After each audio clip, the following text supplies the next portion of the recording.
신약성경 베드로후서 1장 1절부터 11절까지의 말씀 한 절씩 교독하겠습니다. 예수 그리스도의 종이며 사도인 시몬 베드로는 우리 하나님과 구주 예수 그리스도의 의를 힘입어 동일하게 보배로운 믿음을 우리와 함께 받은 자들에게 편지하노니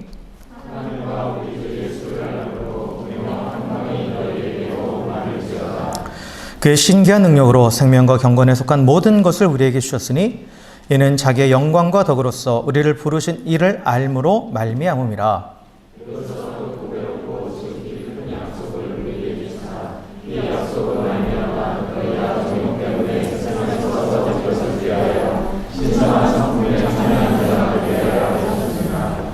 그러므로 너희가 더욱 힘써 너희 믿음의 덕의 지식을, 경건의 형제 우애를, 형제 우애의 사랑을 더하라.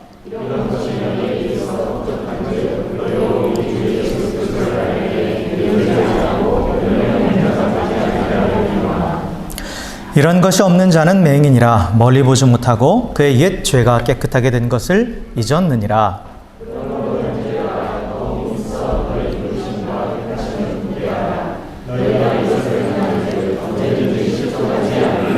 함께 읽습니다.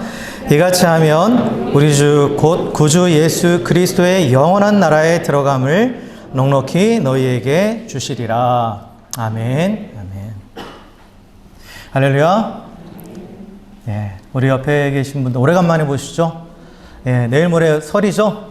예, 우리 옆에 계신 분들한테 새해 복 많이 받으세요 하고 인사합시다. 예. 새해 복 많이 받으세요.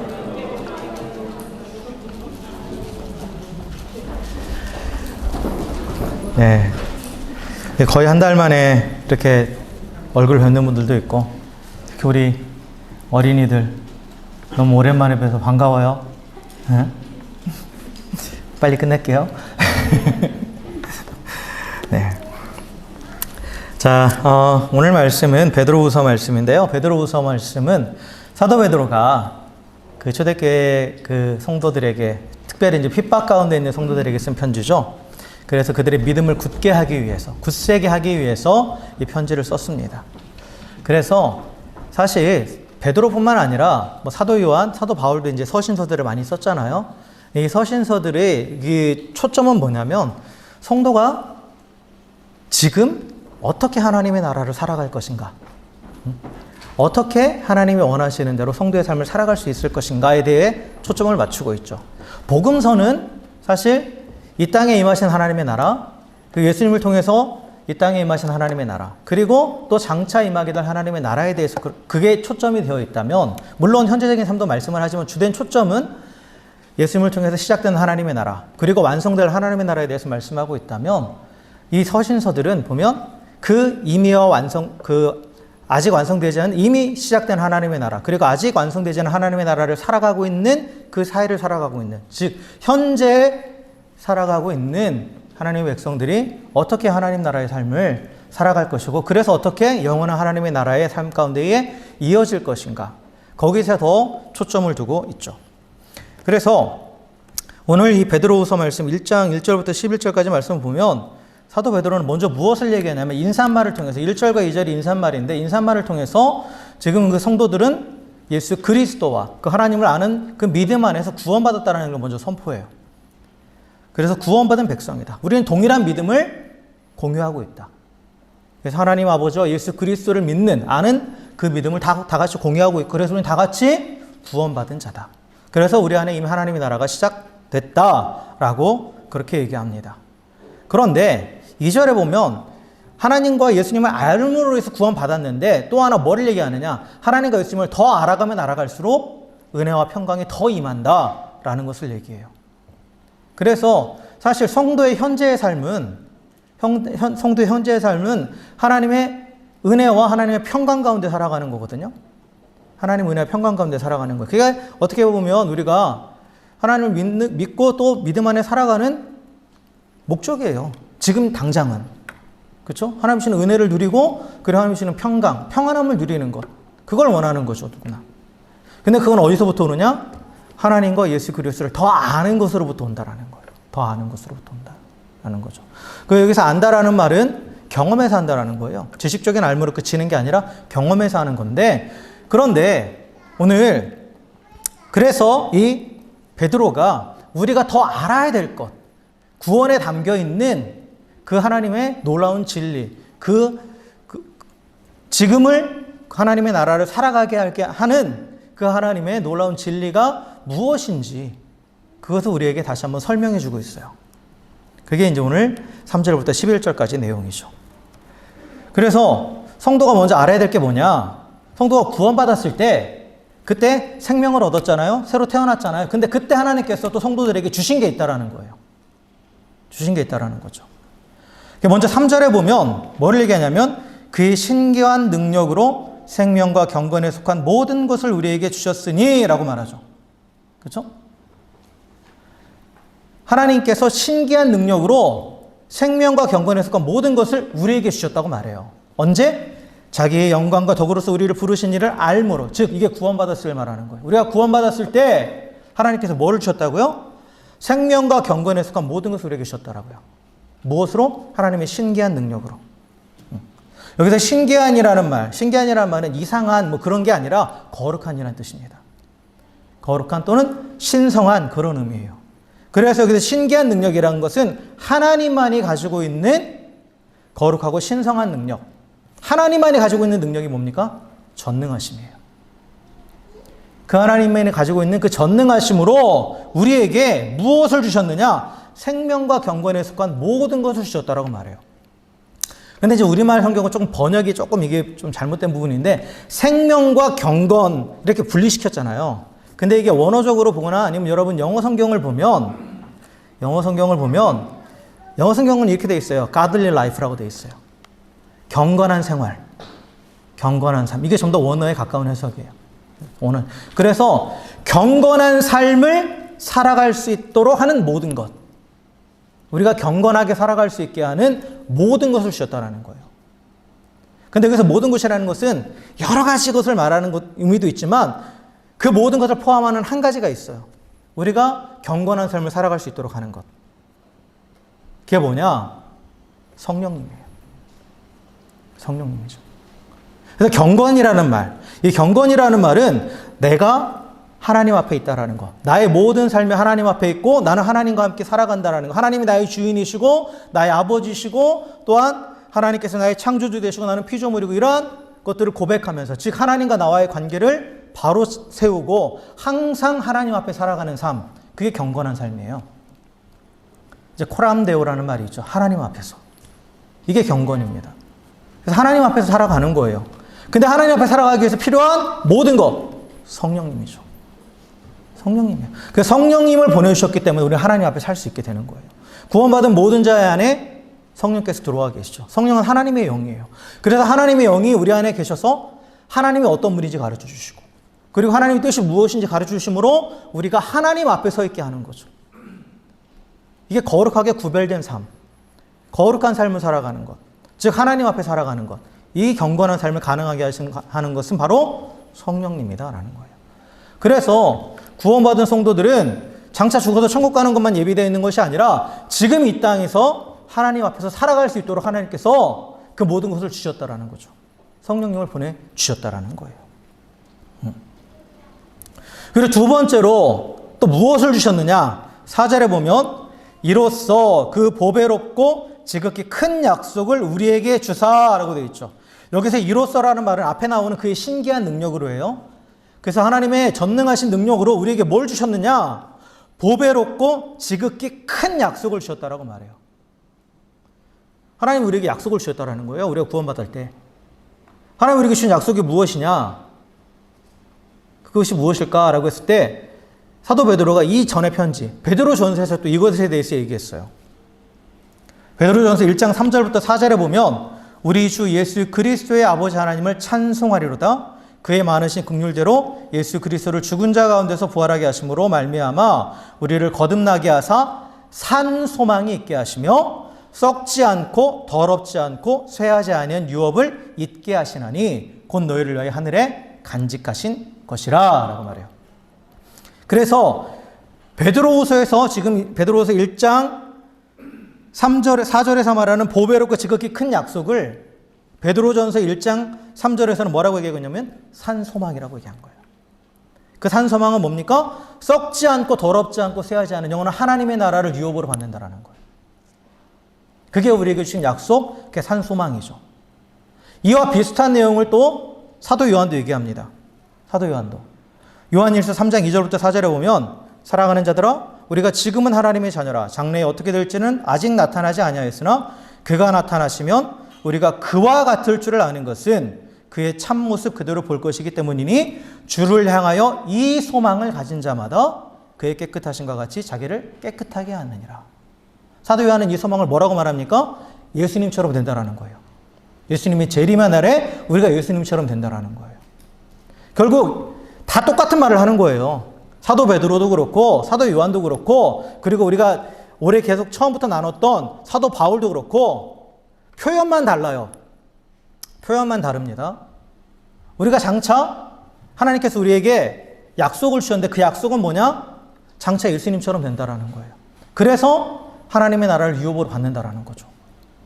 이것을 오늘 베드로후서에서는 보배롭고 지극히 큰 약속이라고 말하고 있고 베드로전서에서는 산소망이라고 말하고 있고 사도 요한도 요한일서에서 소망이라고 말하고 그리고 또한 갈라디아서에서 사도 바울은 그걸 뭐라고 말해요? 의의 소망이라고 그러죠. 의의 소망. 그러니까 구원받은 하나님의 백성에게 성도에게 하나님께서 약속, 소망을 주셨다라는 거예요. 이 소망. 그런데 이 소망을 가진 자는 어떻게 산다? 어떻게 산다고요? 이 약속으로 말미암아 4절 후반부 중반 이후에 보면 정욕 때문에 세상에서 썩어질 것을 피하여 신성한 성품에 참여하는 자가 된다라는 거예요. 하나님께서 이 소망을 우리에게 주신 목적은 뭐라고요? 우리가 정욕을 따라서 이 땅에서 썩어질 것을 따라 사는 것이 아니라 소망을 가지고 하나님의 성품, 신성한 성품에 참여하는 자가 되게 하려고 이 소망을 주셨다라는 거죠. 사도 요한도 그 얘기를 했잖아요. 지금 요한일서 1장에 보면 주를 향하여 이 소망을 가진 자마다 그의 깨끗하심과 같이 자기를 깨끗하게 한다. 이게 똑같은 말이죠.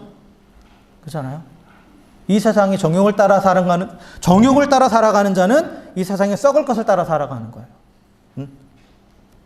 그러나 하나님의 나라를 유업을 받을 소망을 가지고 예수님처럼 될 그 약속을 붙잡고 살아가는 자는 자신을 구별해서 거룩하게 하고 깨끗하게 함으로 어떤 사람이 된다? 신성한 성품에 참여하는 자가 된다라고 그렇게 얘기하고 있죠. 그러니까 이상을 정리하면 이렇게 말할 수 있어요. 먼저 하나님은 구원받은 성도에게 성령님을 보내주셨어요. 그래서 이 성령님은 성도가 경건한 삶을 살아갈 수 있도록 하는 능력이 되는 거예요. 그렇죠? 그리고 또한 하나님은 성도에게 구원의 완성, 그렇죠? 마지막 날 우리가 구원의 완성될 것, 예수님처럼 변화되고 영원한 하나님의 나라를 유업으로 받을 것에 대한 약속을 주셨어요. 그럼 이 약속은 뭐가 되느냐? 성도가 이 세상과 구별된 깨끗한 삶, 즉 경건한 삶을 살아가게 한 동기가 되는 거예요. 동기가 되는 거죠. 그리고 경건한 삶이란 바로 하나님의 성품, 그 신성한 성품을 참여하는 자 되는 자. 그것을 그 삶 가운데에 하나 둘씩 닮아가고 훈련시켜가서 삶 가운데 드러내는 그러한 삶을 살아가는 자라는 거죠. 그래서 하나님께서 이 구원받은 성도에게 경건한 삶을 살아갈 수 있는 동기와 능력을 다 주신 거예요. 그러니까 우리 모든 성도들은 어느 특별한 몇몇 사람만이 아니라 우리 모든 성도들은 다 경건한 삶을 살아갈 수 있는 능력이 있습니다. 할렐루야. 성령님이 우리 안에 계시잖아요. 그리고 우리는 마땅히 그렇게 될 당위성이 있어요. 동기가 있어요. 뭐예요? 하나님 우리에게 영원한 하나님의 나라를 약속하셨기 때문에, 예수님처럼 변화될 것을 약속해 주셨기 때문에, 동기와 능력이 있기 때문에, 동기와 능력이 이미 다 부여됐어요. 주어졌죠. 그러니까 당연히 그렇게 살아가야 된다는 거예요. 그래서 성도의 현재적인 삶은 뭐냐? 이 신성한 성품에 참여하는 자가 되는 거라는 거예요. 이게 구원받은 자가 이미와 아직 사이에서, 이미 시작된 구원과 완성된 구원 사이에서 살아가야 될 삶의 자세, 이 신성한 성품을 참여하는 자, 즉 거룩하고 또 경건한 삶을 살아가는 것이다 라고 오늘 베드로는 이야기하고 있는 거죠. 자, 그렇다면 우리가 삶 가운데에 구원받은 하나님의 백성으로서 이제 참여해야 될 신성한 성품, 즉 우리 삶 가운데 들어야 될 그런 성품들이 무엇이냐라고 해서 이제 베드로가 8가지를 지금 얘기하죠. 쭉 8가지를 얘기합니다. 그래서 첫 번째는 바로 믿음이죠. 믿음이에요. 성도는 믿음으로 살아가는 거예요. 믿음으로 살아가는 겁니다. 믿음은 뭐냐? 동의하고 확신하고 의지하는 거예요. 동의하고 확신하고 의지한다. 그래서 내가 지적으로 동의하고 내 감정적으로 확신하고 내 의지적으로 그것을 붙잡고 그걸 따라 살아가는 거예요. 그게 믿음입니다. 근데 여기서 말하는 믿음은 구원받는 믿음을 말해요, 사실. 구원받는 믿음이란, 그래서 믿음의 대상이 뭐예요? 복음이에요. 복음. 예수 그리스도를 통해서 베푸신 구속의 은혜, 그것을 내가 동의하고 확신하고 그걸 전적으로 의지하는 것부터 시작하는 거예요. 성도는 믿음으로부터 시작되는 거죠. 성도의 삶은. 무조건적으로 이 믿음이라는 그 신성한 성품, 하나님의 성품이 나타난다라는 거예요. 성도에게는. 그래서 이 믿음에서 시작된 이 성품이 그 다음에 연결되는 게 뭡니까? 믿음의 덕을 더하라고 그랬죠. 믿음과 덕을 연결시키는 거예요. 근데 우리가 덕이라고 그러면 이제 도덕을 생각하는데, 이 성경적으로 이 덕의 의미는 뭐냐면 선을 추구하는 것. 선을 추구하는 거예요. 선을 추구한다는 건 선을 따라서 행한다라는 거예요. 근데 여기서 말하는 선이라는 건 뭐냐면 도덕적으로 착하고 바른 걸 말하는 게 아니라, 제가 선의 의미를 여러 번 말씀드렸을 거예요. 선의 의미는 하나님의 뜻이 이루어지는 거예요. 하나님이 보시기에 좋았더라. 이게 영어 성경으로 is good이에요. good. good이 선이죠. 하나님 보시기에 좋은 게 선이에요. 하나님 보시기에 좋은 게 어떤 게 보시기에 좋은 거예요? 말씀하신 대로 이루어지니 보시기에 좋은 거죠. 하나님이 뜻하신 대로 이루어지는 것이 선이에요. 하나님 뜻하시는 대로 이루어지는 것. 그래서 여기서 덕이란 선을 따라 행한다라고 했을 때 하나님의 뜻을 따라 행하는 거예요. 그래서 하나님을 믿는 자는 그 삶에 뭐가 더해지냐면 덕이 더해진다라는 거예요. 왜요? 하나님을 나의 주님으로 믿잖아요. 나의 주인으로 믿으니까 그 주인의 뜻을 따라 살아가는 덕이 그 삶 가운데 당연히 따라 붙는 거죠. 따라 붙는 거예요. 그래서 하나님 뜻을 행한다. 이 덕을 다른 말로 표현하면, 쉬운 편으로 하면 우리가 아주 흔히 쓰는 표현, 순종이에요. 그러니까 믿음은 순종이 더해져야 되는 거죠. 더해져야 되는 거예요. 그러니까 믿음과 순종은 뗄래야 뗄 수 없어요. 그런데 여기서 그 다음에 더하라는 게 뭐냐면 지식이에요. 왜 지식을 더하라고 그러냐면, 지식이라는 것은 분별력을 말해요. 우리가 하나님의 뜻을 순종하기 위해서는 먼저 어떻게 해야 돼요? 하나님의 뜻을 알아야죠. 알아야 순종하잖아요. 그죠? 그래서 하나님이 원하시는 것이 무엇인가? 그것을 분별해내기 위해서 필요한 게 지식이죠. 지식이에요. 그래서 지식이 있어야 하나님의 뜻을 알고 그 뜻대로 행할 수 있습니다. 그래서 믿음이 이 순종이라는 덕으로 나타나기 위해서는 뭐가 필요하다고요? 지식이 필요한 거예요. 근데 이 지식은 세상적인 지식이 아니라 하나님으로부터 오는 지식, 말씀을 통해서 오는 지식이죠. 그 지식이 더해져야 우리가 온전히 순종할 수 있는 거예요. 자, 그리고 이제 순종한다라는 것은 그걸 하나님 뜻을 따르는 거잖아요. 그리고 지식을 통해서 그걸 분별하는 거예요. 근데 분별했다라는 것은 뭘 분별하는 거냐? 해야 할 것과 하지 말아야 될 것을 분별하는 거죠. 그렇죠? 해야 할 일과 하지 말아야 될 일을 분별하는 거예요. 그걸 구별해내는 거예요. 그래서 여기 사도 베드로는 그 뒤에 뭐를 더하라고 그래요? 지식의 절제의 인내를 더하라고 그러죠. 절제와 인내를 한 쌍이라고 말씀드렸어요. 절제라는 건 뭡니까? 하나님의 뜻인 줄 아는데, 하나님의 뜻이에요. 근데 이게 하나님의 뜻이 어떤 뜻이냐면 하지 말라라는 하나님의 뜻인 줄 알아요. 근데 나는 하고 싶어. 그런 충돌이 있죠. 그잖아요? 그 충돌 가운데에 내가 하고 싶은 걸 참아내는 거예요. 이게 절제입니다. 그리고 인내라는 건 뭐냐? 하나님이 하라고 하시는 거예요. 근데 나는 너무 하기 싫어. 하기 싫어요. 내 본성상으로 너무 하기 싫은 거예요. 근데 이걸 참아내고 하는 것. 이게 인내입니다. 그러니까 우리가 지식이 필요한 이유는 뭐예요? 절제하고 인내하기 위해서요. 내가 많이 아는 것을 자랑하기 위해서가 아니라 하나님의 말씀 우리가 많이 알면 알수록 더 절제하고 더 인내해야 되는 거죠. 더 순종해야 되는 거예요. 성도는 하나님의 뜻에 순종하기 위해서 부지런히 하나님 말씀을 배우고 하는 겁니다. 단순히 내 지식을 쌓아가기 위해서가 아니라, 그 지식을 자랑하기 위해서가 아니라, 그래야 지식이 있어야 제대로 분별할 수 있고, 제대로 분별해야 절제할 거는 절제하고 인내할 건 인내하는 거죠. 그 절제와 인내에 대해서 여러 번 말씀드렸지만, 절제는 특별히 우리가 실제적으로 부딪히는 영역은 어떤 영역이냐? 죄와 방종의 영역이에요. 사실 죄는 즐겁죠. 여러 번 말씀드리지만 죄 짓는 건 즐거워요. 즐겁지 않으면 죄 지을 이유가 없죠. 육신적으로 죄 지을 때 이익이 없으면, 즐거움이 없으면 누가 죄를 짓겠어요? 죄 짓는 게 괴로워 보세요. 죄 지으세요? 절대 안 짓지. 근데 당장에 만족을 주고 즐거움을 주니까, 나에게 이익을 주니까 사람들이 죄를 짓는 거예요. 그렇죠? 결국은 즐거움을 가지고 사단이 유혹을 하는 거죠. 그때 필요한 게 절제예요. 절제. 내가 좋다고 다 하는 게 아니죠. 하나님의 뜻이 아니라면 멈춰서는 것. 이게 절제예요. 인내는 격언도 있잖아요. 그러면 인내는 쓰다 그러잖아요. 항상 쓰죠. 참아내는 건 힘들어요. 왜요? 하기 싫은 걸 해야 되니까. 당장 나에게 이익이 안 되는 것 같고 힘들기만 하니까. 근데 인내는 주로 우리가 보면 특별히 하나님 앞에 순종해야 될 부분들이 인내 영역에 많이 들어가요. 인내 영역에. 그리고 또한 시험 받을 때, 시험이라는 것은 우리가 참아내야 될 부분들이 많거든요. 유혹은 주로 절제 영역과 관련이 있다면 시험은 주로 인내 영역과 관련이 있죠. 트라이얼에 관련된 시험. 그래서 이렇게 우리가 하나님의 말씀을 통해서 지식을 깨닫고 그 가운데서 그걸 통해서 분별했을 때 그런 분별한 대로 어떻게 하라? 절제하고 인내하라. 그러면 뭐가 더해지는 거예요? 경건이 더해지는 거예요.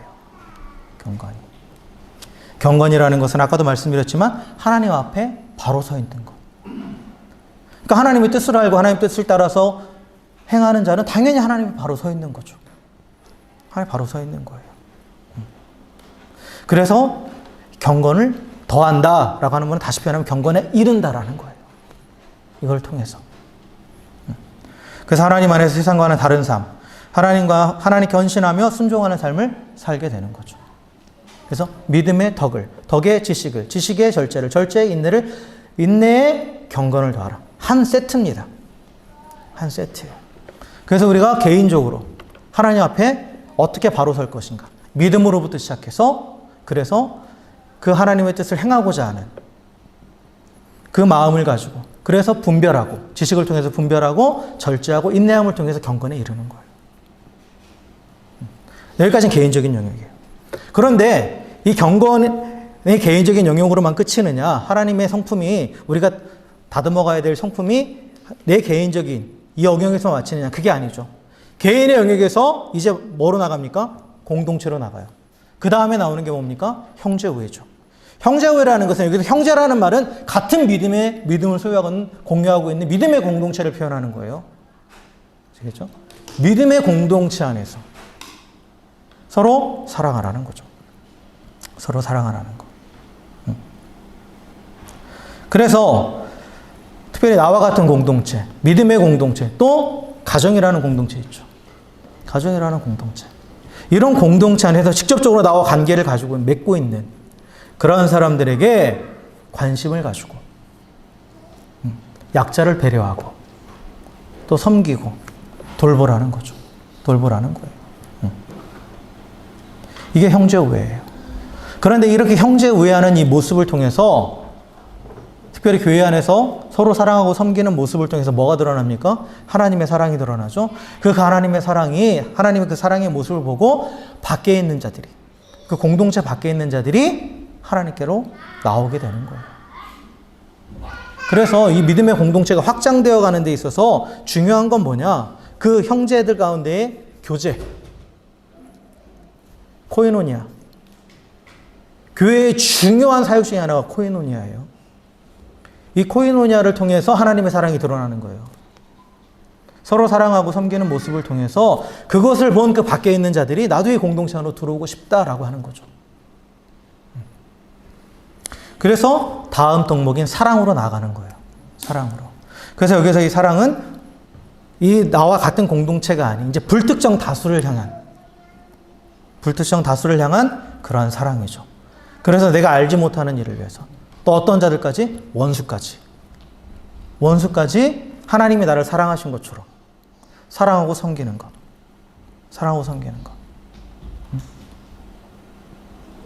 은혜를 베푸는 것. 여러분, 사랑이라는 것이 표현되는 게 자비와 은혜라고 그랬잖아요. 요즘 제가 이제 계속 깨달아서 이제 드리는 말씀인데, 사랑한다는 것은 은혜를 베푸는 거잖아요. 은혜를 베푸는 거예요. 성경이 말하는 사랑은 일방적으로 베푸는 사랑이기 때문에 은혜를 베푸는 거예요. 근데 은혜를 베풀기 위해서는 반드시 전제가 있어요. 그건 뭐냐? 내가 희생해야 돼요.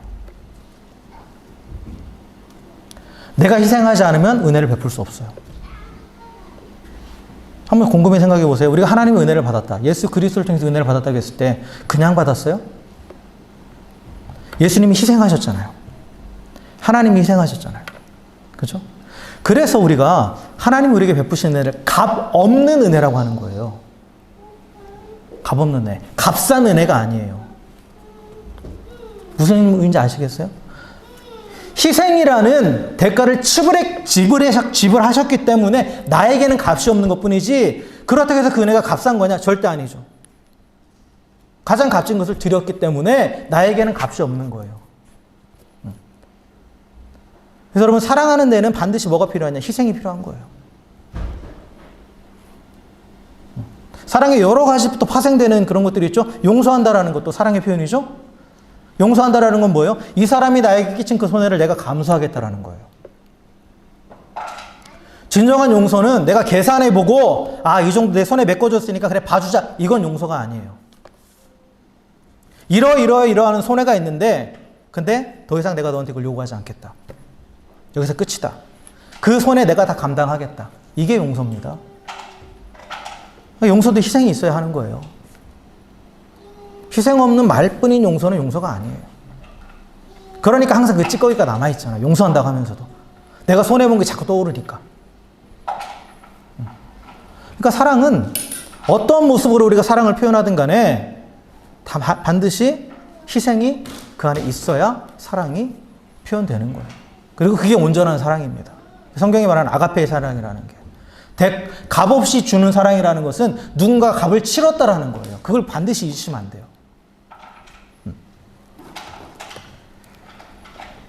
그래서 이러한 사랑에까지 우리가 이제 더해 간다라는 거죠.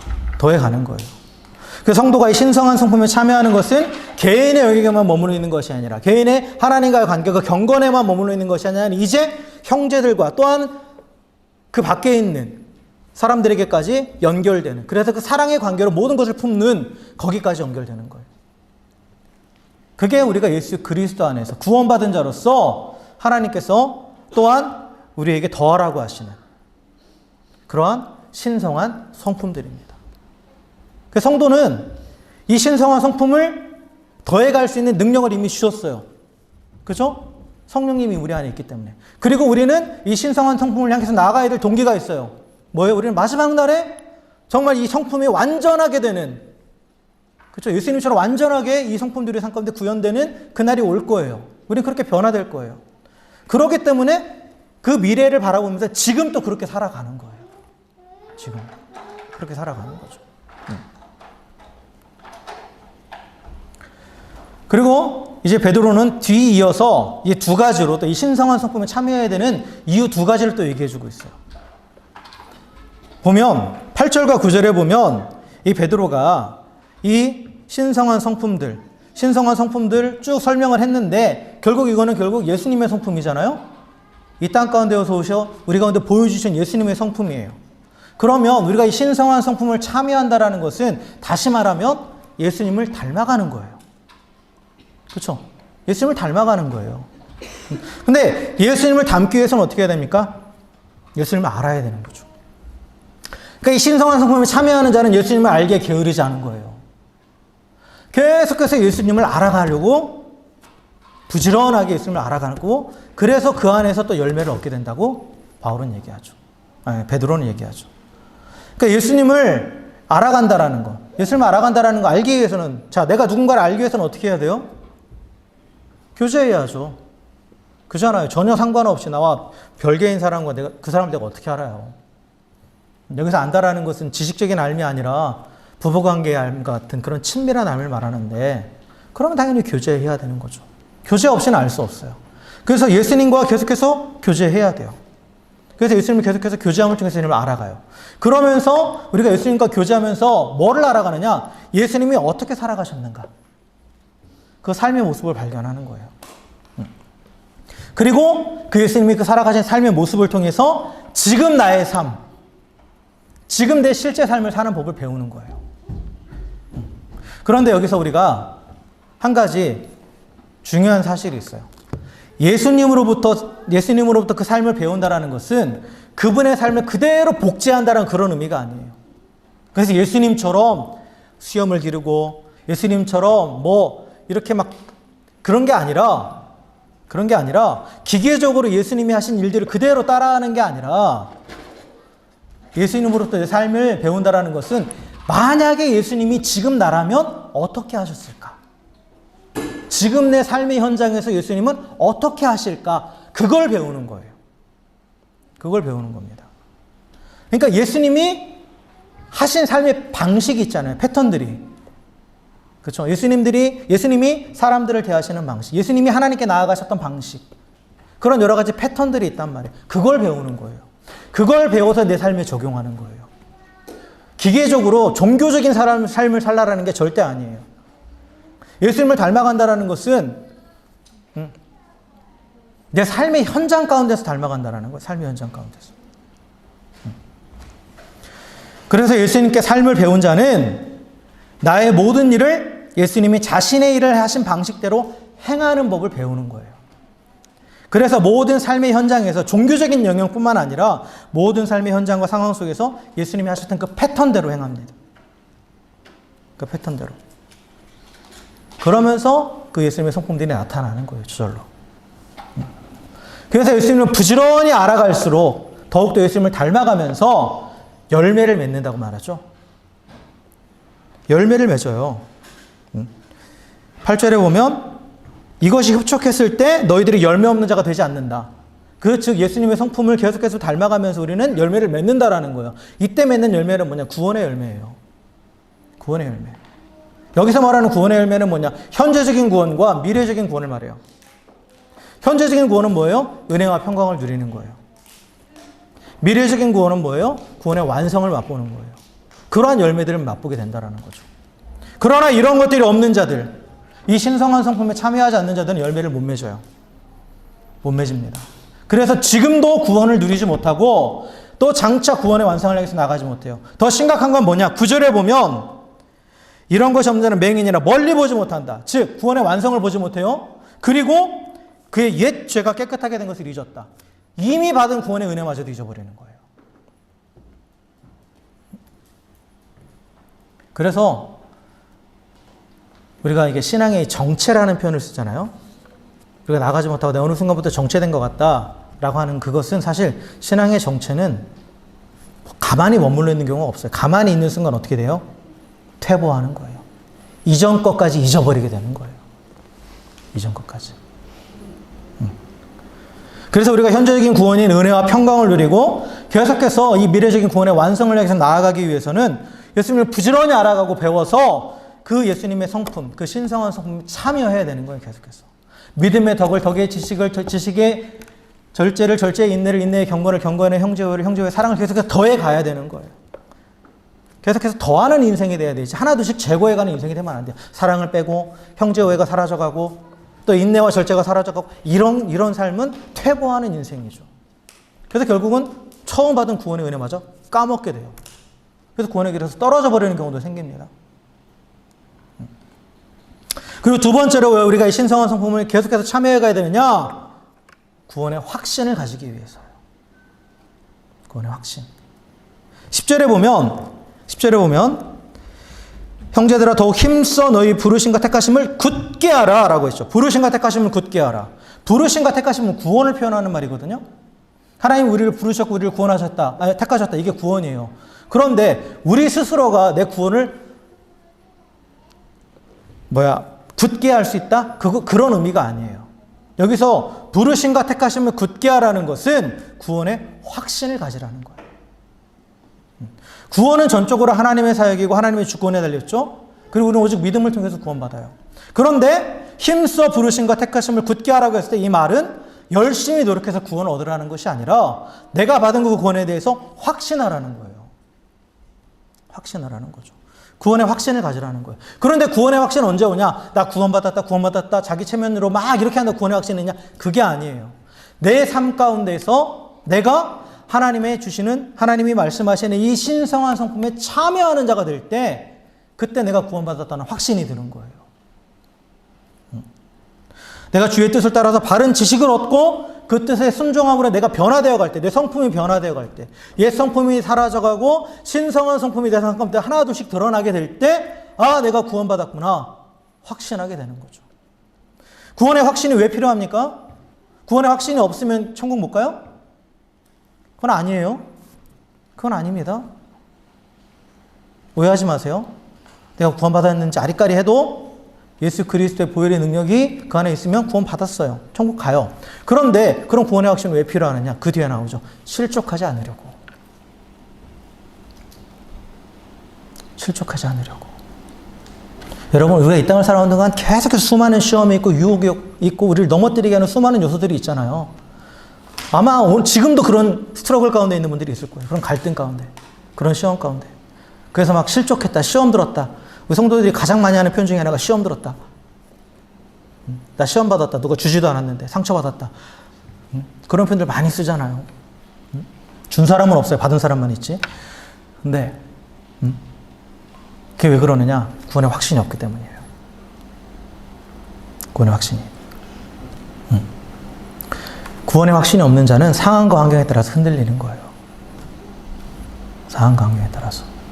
내 구원에 따라 든든하지 않은 사람은 외부적인 요인에 너무 쉽게 흔들려요. 그래서 쉽게 실족하는 거예요. 쉽게. 사단은 계속해서 우리에게 불화살을 날린다고 그랬죠. 정죄라는 불화살을 날려요. 그리고 또한 여러 가지 상황들을 통해서 우리 마음들을 막 격동시키려고 그래요. 그때 우리가 가져야 될 방패가 믿음의 방패잖아요. 그 믿음의 방패라는 것은 구원의 확신에 대한 방패예요. 구원의 확신. 그걸 가질 때 우리는 흔들리지 않는 거예요. 그러기 위해서 우리가 계속해서 신성한 성품에 참여하는 자, 예수님을 닮아가는 자로 살아갈 수 있도록 이러한 성품들을 계속해서 우리가 예수 그리스도를 닮아갈 수 있도록 예수님과 교제하면서 계속해서 우리가 훈련시켜 가야 되는 거예요. 그럴 때 우리가 환난과 핍박이 와도 실족하지 않고 믿음을 지켜낼 수 있고, 그리고 영원한 하나님의 나라에 넉넉히 들어갈 것을 확신하면서 이 땅의 괴로움들을 견뎌낼 수 있습니다. 네. 자, 말씀을 정리하겠습니다. 성도는 하나님과 예수 그리스도를 아는 믿음으로 구원받았어요. 그런데 하나님은 구원받은 성도에게 생명과 경건에 속한 모든 것, 즉 경건한 삶을 살 수 있도록, 거룩한 삶을 살 수 있도록, 신의 성품에 참여할 수 있도록 모든 것을 주셨습니다. 그게 뭡니까? 성령님을 보내주셨어요. 그리고 또한 우리가 그 경건한 삶, 신의 성품에 참여하는 삶을 살 수 있도록 또 약속도 주셨죠. 약속 주셨어요. 장차 영원한 하나님의 나라, 또한 우리가 완전하게 변화될 그 의의 소망을 우리 가운데 주셨습니다. 그래서 성도는 성령의 능력과 의의 소망으로 인해서 이제 믿음으로부터 시작해서 덕을 더하고 지식을 더하고 절제를 더하고 인내를 더하고 경건을 더하고 형제 사랑과 형제의 우애와 사랑을 더하는, 그래서 결국 믿음에서부터 사랑에 이르는 그 신성한 성품에 참여하는 자가 되었습니다. 참여하는 자가 되었어요. 그래서 우리는 우리의 삶 가운데는 이제 뭐가 드러나는 거예요? 나의 옛 성품이 아닌 이 신성한 성품들이 드러나야 된다라는 거죠. 드러나야 된다라는 거예요. 그래서 우리가 이 신성한 성품에 참여할 때 은혜와 평강을 누리게 되는 거고, 그리고 구원의 확신을 가질 수 있어요. 구원의 확신을. 그래서 어떠한 환난과 핍박이 와도 실족하지 않고 믿음을 지켜낼 수 있습니다. 이 베드로후서가 환난과 핍박 가운데 있는 성도들 향해 쓰여진 편지라고 그랬잖아요. 그 비결을 가르쳐주는 거예요. 어떻게 환난과 핍박을 이겨낼 수 있는가. 신성한 성품에 참여함으로. 한마디로 예수님을 닮아가는 그 삶을 통해서 구원의 확신을 가질 때 모든 어려움들을 이겨낼 수 있다는 거죠. 사랑하는 성도 여러분, 우리는 예수 그리스도 안에서 구원받은 성도이고 하나님의 백성입니다. 그러기에 우리에게 이제 나타나야 될 성품은 옛 성품이 아닌 예수 그리스도의 성품, 그 신성한 성품인 줄 믿습니다. 그래서 의의 소망을 붙잡고 성령의 도우심을 힘입어서 신성한 성품에 참여할 수 있는 우리 모두가 되기를 주의 이름으로 축원합니다. 그리고 우리가 그런 신성한 성품을 가진 자임을 알며 그래서 이것을 더욱더 분명하게 하기 위해서 또 훈련시키기 위해서 더욱더 예수님을 알아가고 또 예수님께 부지런히 배워서 예수님을 닮아갈 수 있는 우리 모두가 되기를 주의 이름으로 축원합니다.